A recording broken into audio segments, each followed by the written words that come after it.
Eh bien bonsoir à tous les amis, supporters, supportrices parisiens, amoureux du football, supporters d'autres clubs, bienvenue à vous. On se retrouve pour une vidéo spéciale. Alors je vous dis rebonsoir parce que juste avant j'ai posé une vidéo sur mon nouveau concept, vous savez, mon concept de la série sur le Paris Saint-Germain.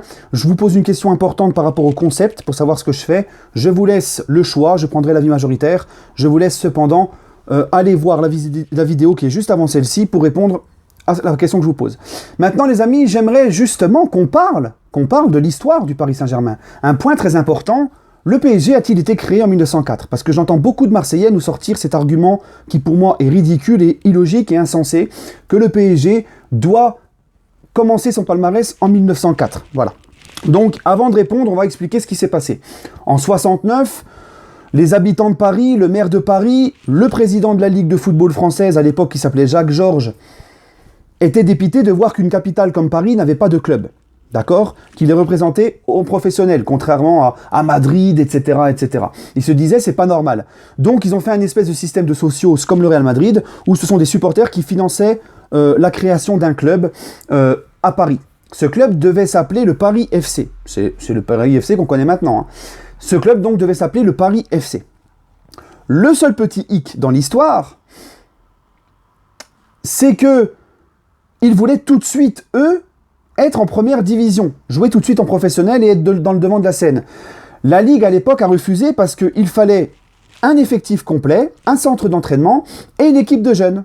D'accord ? Chose que le Paris FC, à sa création, n'avait pas. Et à l'époque, le Paris FC, tout le monde en parlait, les Parisiens étaient là, il faut absolument un club et tout, ils étaient tous contents, tu vois. Donc le PSG cherche un club qui a toutes ces choses-là, un centre d'entraînement, un effectif et une équipe de jeunes. Ils ont voulu se fusionner au début avec Rouen, ça ne s'est pas fait. Ensuite avec Sedan, ça ne s'est pas fait. Et finalement, ils se tournent vers le stade Saint-Germanois de Saint-Germain-en-Laye. Un petit club qui commence à se faire connaître, qui est en Division 3, qui, avec son petit budget, ne peut pas trop espérer aller plus haut, qui se fait connaître grâce à un quart de finale de Coupe de France face à, ironie du sort, l'Olympique de Marseille. Mais qui reste en Division 3 et qui n'est pas dans la cour des grands en France. Mais qui a un centre d'entraînement, une équipe, un effectif et une équipe de jeunes. Donc, ça donne le Paris Saint-Germain. La fusion entre les deux clubs donne le Paris Saint-Germain.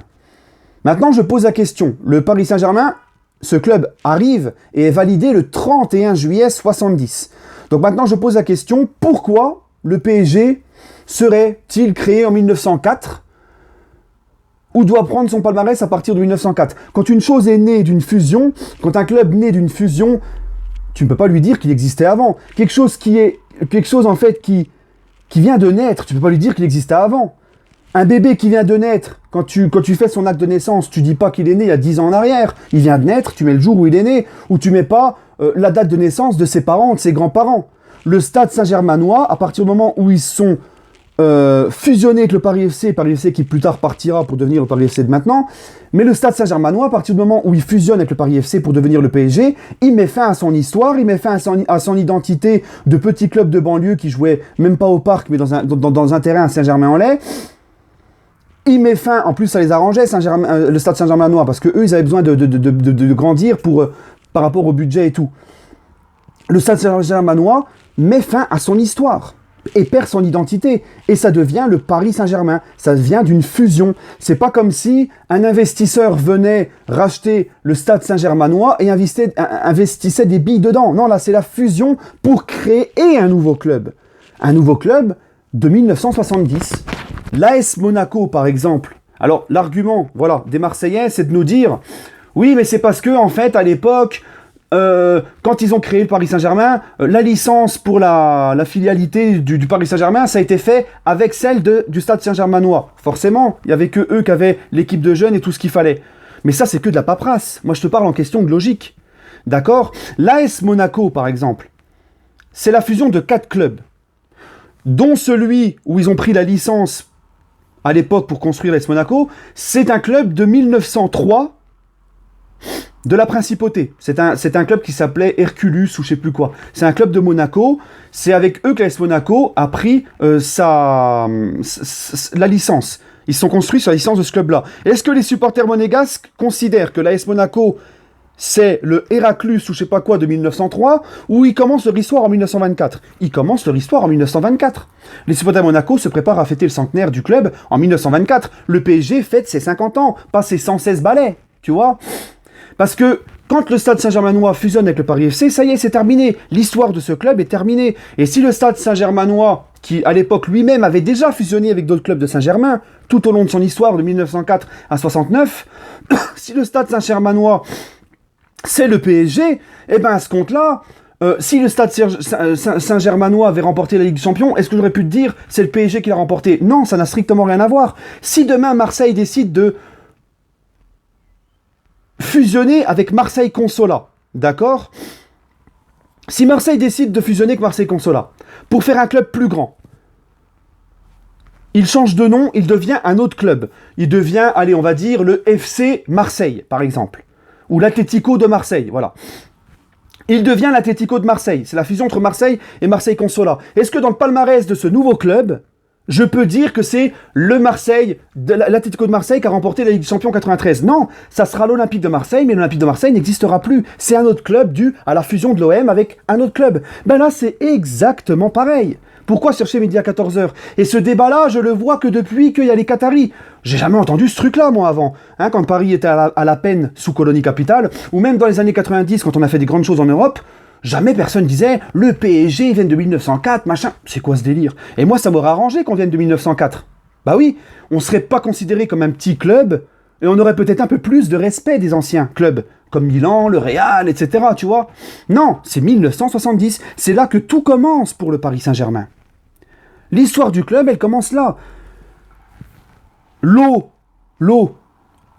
c'est un mélange entre l'hydrogène et l'oxygène. Tu vas pas me dire que c'est soit l'un, soit l'autre. Non, c'est quelque chose qui est né grâce au mélange de deux choses. Bah là, c'est pareil. Le PSG est né, c'est un club qui est né grâce à la fusion de deux clubs. Tu peux pas dire que c'est soit l'un ou soit l'autre club. Juste pour une histoire de papier, de licence, de machin. C'est complètement ridicule. D'accord? Prenez l'exemple de Sangoku. Alors vous allez rigoler, mais oui, je donne un peu des comparaisons un peu farfelues, mais c'est pour répondre à ce truc farfelu de PSG 1904. Le PSG, quand Sangoku et Vegeta fusionnent pour donner Gogeta, hein, le personnage qui fera la fusion de Sangoku et Vegeta pour être plus fort et défoncer Boubou. Est-ce qu'on peut me dire que Gogeta, c'est Vegeta ou Sangoku? Non, c'est un nouveau personnage qui est né avec la fusion des deux. Il a strictement rien à voir. Il n'est ni Sangoku ni Vegeta. Il est les deux si tu veux, mais tu peux pas dire c'est que Vegeta ou Sangoku. Bah c'est pareil le PSG, tu peux pas dire que c'est que le Paris FC ou que le Stade Saint-Germanois. D'accord? En plus, le Stade Saint-Germanois, quand il fusionne avec le PSG, il perd son identité de club de banlieue, etc. Ça va jouer au Parc des Princes, et ça n'a plus rien à voir.